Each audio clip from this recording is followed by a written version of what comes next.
Но еще один вопрос есть, который волнует общество, определенную часть, определенную группу. 3 года назад у нас тут кипели страсти по принятию этого закона о декларировании доходов и расходов госчиновников и депутатов.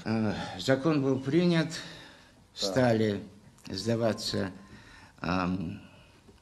декларации, но сейчас говорят о том, что не публикуются имена чиновников, не сдавших эти декларации, не говоря уже о снятии с работы тех, кто и так далее. Что вы думаете по этому поводу? Я был один из тех, кто был за принятие данного закона.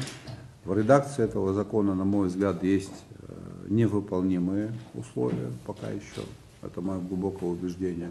А что касается чиновников, которые не сдали декларации, что у нас, Денис Федорович, есть такая картина? Прошедший период выявил ряд вопросов, которые возникают ввиду несовершенства самого закона.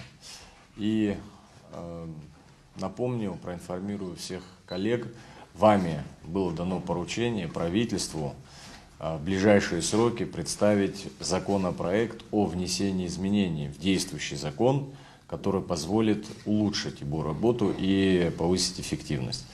По нашей информации, уже такой законопроект разрабатывается, и мы в ближайшее время ожидаем его в администрации президента.